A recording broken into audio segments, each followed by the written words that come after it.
คนจุดไหนเนาะทุกคนเนาะวันนี้ก็ได้มาหาทางผู้สาวโสดรุ่นใหญ่ทุกคนเนาะดูเด้อสบายดี โดยสบายดี สบายดีเนาะก่อนอื่นก็ขออนุญาตถามก่อนมีชื่อว่าจังไดเนาะ ชื่อเราจริงแล้วบ่ เอาจริงก็ได้ชื่อดินก็ได้ ชื่อดินก็ชื่อคัน ชื่อคันบ่ ขันทดีเดี๋ยวจึงเบิดน้ บ่ชื่อดินก็ได้ อายุจักปีเลย โอ้50ไปแล้ว 50ปลายเท่าไหร่แม่50ปลายในปลายเท่าไหร่เลย 3 53บ่53ปีโดยอันนั้นคือแม่นี่เป็นห้างบ่หรือว่าเป็นหมายนี่ เป็นห้างบ่ได้เป็นหมา โอ้เป็นแม่ห้างจักปีเลย โอ้แต่ลูกยังน้อย โอ้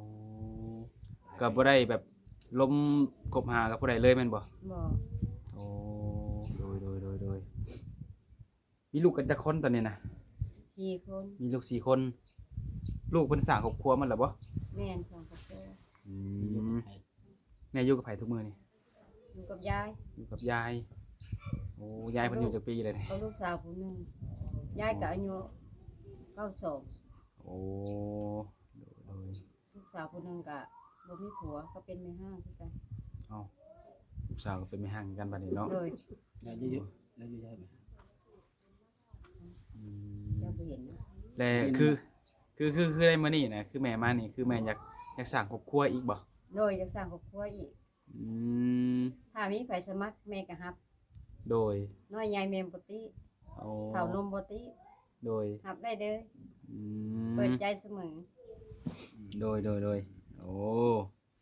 คือแม่ต้องการอยากสร้างครอบครัวอีกเนาะว่าไงกันเนาะสิเป็น อยากมีผู้อาศัยอยากมีผู้ที่เป็นเสาหลักกันนะ โดยโอ้ต้องเลือกอีกบ่ว่าเพิ่นเป็นผู้บ่าวลาวผู้บ่าวไทยนี่ บ่เล่าแม่บ่อันนั้นดอกคันมันอยู่แถวใกล้ๆคันอยู่ไกลแม่รับอยู่ แบบต่างเมืองต่างแขวงนี่ได้อยู่เนาะ โดย อืมถ้าเป็นผู้บ่าวไทยได้จ้ะ เฮาไทยก็รับ มาไทยก็รับเนาะ ถ้าเขารับเฮาเนาะ โอ้ เฮาก็รับเอา โดย ถ้าว่าเป็นผู้บ่าวไทยแหละถ้าเพิ่นอยากได้แม่ไปอยู่น้ำเพิ่นอยู่ประเทศไทยนี่แม่ก็สิไปได้บ่ โอ้ยแม่ขออยากมาอยู่บ้านพี่แท้บ่มีผู้อยู่นำยายเด้เนาะมีผู้ถามซ้ำสู้เด้ยายเด้แม่เด้ โด ลูก ย ก็บ่มีผัวบัดนี้ อืม ถ้าแม่ไปสิไปได้บ่ โดยมีแต่ว่าถ้าว่าได้สู้ได้แฟนหรือว่าได้สามีอีกก็อยากได้เพิ่นมาอยู่นํเนาะ เลย โอ้โดยทุกคนเนาะก็คือไปอยู่นำเพิ่นนี่แม่นบ่ได้อยู่แล้วเนาะ บ่ อืมแล้วปัจจุบันนี่เฮือนในชานแม่นี่ประกอบอาชีพหยังได้ไหม โอ้ยเฮ็ดสวน เฮ็ดสวนมันสวนอะไรบ่ บ่แม่บ่เฮ็ดสวนมันน่ะบ่มีผู้พาเฮ็ดก็บ่เฮ็ดเลยเนาะ โอ้ สวนผักหญ้าธรรมดานี่แหละ อืมเฮ็ดนาเฮ็ดนาอยู่บ่แต่ละปี เฮ็ดก็เฮ็ดกับหมู่ อืม บ่พาเฮ็ดจังเฮ็ดหมู่บ่ให้เฮ็ดนำนั่นก็แล้ว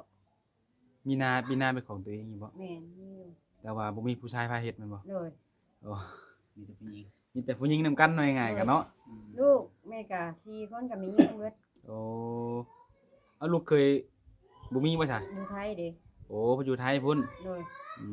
ม ผู้หนึงก็อยู่เชียงราย โดยโอ้เพิ่นได้ลูกเคยคนไทยบ่ เฮียงใกล้เนาะผู้อยู่เชียงราย คนไทยหมดเลย เออโดยอืมได้ลูกเคยอยู่แต่ว่าลูกเคยเพิ่นอยู่ฝั่งไทยเนาะ แม่น เป็นลูกเคยไทยทุกคนเลยดูคือในการที่แม่ออกมาหาครูนี่ก็คือแม่บ่ได้จำกัดอายุเนาะ บ่ได้จำกัด ว่าสิเป็นวัยรุ่น วัยรุ่นก็เอา ผู้ ถ้า เฒ่า เขาซบแม่ถ้าเขารับแม่ไม่เอาได้เสมอ ขอแต่เพิ่นรับแม่ได้ไว้ง่ายกัน โด เนาะ ยเพิ่นทำแม่ได้แม่ก็รับได้ โดย เขาบ่ปฏิเสธแม่ไม่รับได้เพิ่นอุปถัมภ์คำสู้ทุกสิ่งทุกอย่าง โดย หรือว่าไม่รับ นิสัย ถือว่าได้ทุกคนเนาะต้องเลือกอย่าว่าสาวเพิ่นต้องเป็นคนใดไหม โอ้แม่ก็อยากเลือกแน่เด็กน้อย แม่อยากได้คนแบบใด บ่ให้กินเหล้าสูบยากินแบบขอการพนันพนันสิซะ หนึ่งบ่กินเหล้าสองนี่บ่สูบยาเนาะ แม่น สามมานี่คือการพนัน โดย เนาะคือสิแบบว่าบ่อยากพ่อว่าง่าย บ่ กัน อ ไป ยาก เนาะ พ่อแม่พ่อแล้วบ่อยากพ่ออีก โดยโอ้ ปากมันตา อันนี้ก็คือสิ่งที่ท างแม่เพิ่นบ่อยากพ่อแล้วก็บ่อยากเจอถ้าว่าผู้ชายคนใดมีส่วนนี้ก็เลื่อนผ่านไปได้เลยเนาะทุกคนเนาะ ทักมาเลย โดยโอ้ อืม คือสน้ำสำปลาหรือว่าข้าวกินนี่แม่ซื้อบ่หรือว่ามีอยู่ทุกมื้อนี่ มีอยู่ถุงมือในของเฮ็ดน้ำเพิ่นนี่ เพิ่นให้ปิหลายปานใด มีได้ลูก40นี่นะบ่หลายเด้อ กุ้มกินอยู่บ่ข้าวแต่ละ ก็ ปี บ่กุ้มนะ บ่กุ้มแม่นบ่ บ่ ก็ต้อง 1,60ขึ้นเมื่อละกุ้ม ก็ต้องได้หาเงินซื้อน้ำเนาะ โดยเพราะว่าลูกก็มาเอาเด้ เอาไปกินอยู่ไทยพุ่นบ่ แม่น โอ้คิดว่าอยู่ไทยจะมาปัญหาซื้ออยู่พุ่น บ่ อืม เพิ่นเฮ็ดนาอยู่แต่เพิ่นมันบ่กุ้มหน้า โอ้ เพิ่นบ่กุ้ม มาเสียอีอื่นก็มาหาพ่ออีอื่นก็จะมาหาพ่อโย โอ้ หาพ่อเลี้ยงซอยได้เนาะเอิ้น โดยทุกคนเนาะก็คือมามื้อนี้คือเพิ่นอยากเอามาถ่ายคลิปคือเปิดถ่ายคลิปหาคู่หรือว่าหาสามีจะได้สามีเนาะ เลย อืม จะมาจากไปนั่นก็มีถ้าเพิ่นอยากมาหามาเยี่ยมมายามแม่เนี่ยเพิ่นมาบ่ มาให้มาโลด มาได้เนาะ เลย มาได้แล้วก็มาเบิ่งกันเนาะมาโอ้มาลมกันเนาะ เลย ว่าสิไปกันได้บ่หรือว่าไปกันบ่ได้จังว่ากันทีหลังตัวนี้เนาะอืม ป้า แต่ละมื้อนี่แม่ก็บ่ได้ไปทางใดว่าซะ บ่ อยู่นํเฮือนนี้ อยู่ในเฮือนนี่ มีหลานบ่ นี่ มีหลานแต่คนอยู่นํตัวนี้นะ ไปกับน้อยเพิ่นในผู้ มีหลานผู้หนึง ตัวมันปูตอดมือเลย ผู้อ้วนเป็นผู้ตอนเมื่อกี้นี่บ่ เลย ผู้เดียวหันเอาลูกละมีหลานชายเนาะ แม่นี่ในนี่แหละ หลาน แต่ละมันกลมเหงกินมันอยากสิกลมเหงกินน่ะ โอ้เด็ก อ น้ ยาก อย มี เนาะ ผู้มาเลี้ยงซอย โดย ก็ทำความสู้แล้วก็อยากปีนปัวสมองมันนี่นะ เป็นยังไง แต่มันบ่เต็มนี่ เอ้า มันบ่เต็มเวลาเฮาคันเฮาให้คันเฮาให้นี่ขึ้นฟันบึน บ่ ๆๆ คนใจให้บ่จักบ่ บ่เพราะว่ามันสมองบ่เต็ม บ่ได้หมอบ่ได้หมอบ่หรือไผเว้า หมอ หมอ ถ้าเฮาไปรักษามันต้องสิเซาเขาเจ้าว่า โอ้ เดี๋ยวแม่เราบ่มีเงิน เพิ่น เขาไปก็ให้ก็ไปมุกพุ่นก็เจ้าว่า มีแต่มุกมันเดียวนํบ่ แม่ เพิ่นจักปีตัวนี้เพิ่นน่ะ ตอนนี้อ่ะ7 ปี หลาน7ปีแม่นบ่มันเป็นมาแต่เกิดบ่ เป็นมาแต่เกิด โอ้รักษาคันรักษาคันมีเงินถึงนี่เซามันบ่ โดยมีโอกาสเซาเพิ่นน่ะ หลายปานใดบัดนี้การรักษา แม่ก็ยังบ่ฮู้เลย หมอเพิ่นบ่ได้บอกไว้บ่ บ่เพิ่นบ่ได้บอกเพิ่นบ่ได้ระบุมาว่าตอนนั้นตอนนี้ มันเป็นในช่วงเวลาที่เพิ่นอยากให้บ่แบบบ่ได้ตั้งใจเลยแบบนี้บ่ ก็บ่ได้ดังใจคันเท่าให้มันแฮงขึ้น แต่หยั่วเอาแล้วเนาะ โอ้ยตุบตับ หยั่วแล้วก็ นี่ก็เสื้อแม่นี่ดึงลงจนมาจับพื้นแม่ก็นอนให้อยู่กับพื้น โดย หลานนี่ ผู้นี้กูอยากได้เลย คนนั้นนี่คือเรื่องหลานเพิ่นทุกคนเนาะคือเป็นมาแต่เกิดแบบว่าต้องได้ปิ่นปัวทางสมองเนาะ โดย เห็นว่าโดยแต่คือในมื้อนี้ที่แม่ออกมาถ่ายคลิปหรือว่าเปิดใจหาครูนี่สินะแต่แม่ถ้าแบบว่าเพิ่นอยากโอ้ยลมกับแม่นี่แม่มีเฟซมีไลน์ให้เพิ่นบ่ แม่ลินได้เบิดแม่นบ่โดยแม่อันได้เขียนน้องเบิดแม่นบ่ อันได้เห็นออกเลยแต่ตัวภาษาแม่เฮ็ดบ่เป็น ภาษาหยัง ภาษาฝรั่งภาษาไทย แน่นอนแล้วตัวน่ะ ทำรู้เรื่องอยู่แต่แม่เขียนบ่เป็น โดยแต่ผู้สัมภาษณ์นี่ก็เขียนบ่เป็นในกันภาษา แต่ว่าภาษาไทยภาษาลาวนี่ได้เบิดเนาะ โดย เอาโดยทุกคนเนาะแต่ว่าสิเป็นผู้บ่าวเนาะอยู่ลาวเฮาแต่ว่าเขาเป็นคนต่างแขวงเนาะหรือว่าผู้บ่าวไทยหรือว่าไปทำงานอยู่ต่างประเทศแห่งหมักแล้วเนาะ โดย โดยทั้งว่าแม่ได้เจอคนที่มักแม่นี่แปลว่าต่างคนต่างมักต่างหักกันสิเนาะตกลงปรงใจกันแบบหมั่นมาขอกันนี่นะแม่สิจัดงานแต่งอีกบ่ ลองเบิ่งแต่คันมน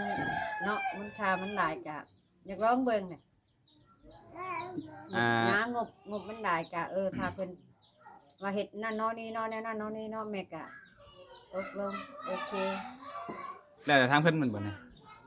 ถ้าว่าเพิ่นแบบมีทุนมีงบอยากสร้างงานแต่งก็จัดมันบ่ เลย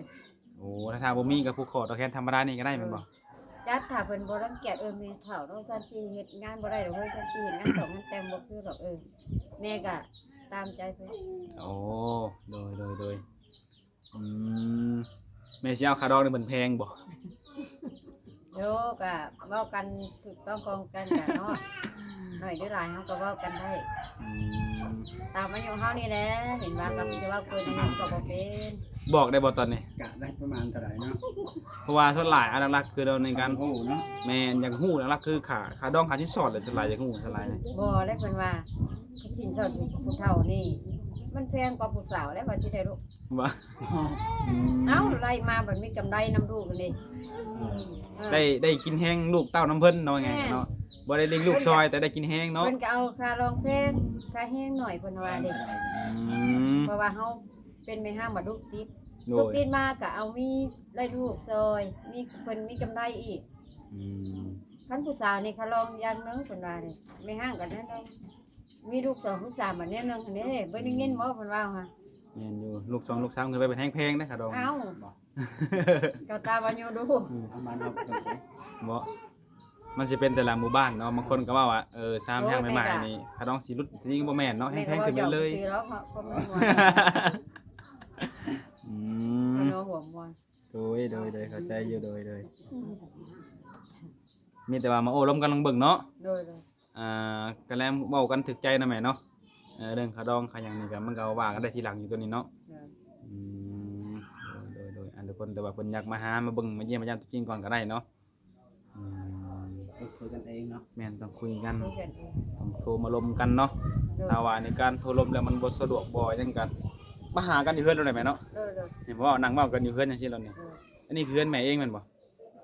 อืมอยู่เฮือนแม่เองนี่มีครบมันบ่เครื่องใช้สอยหยังต่างๆนี่ ก็บ่มีเลยเนาะอยู่บ่คันมีมันก็ได้บ่ได้เนาะ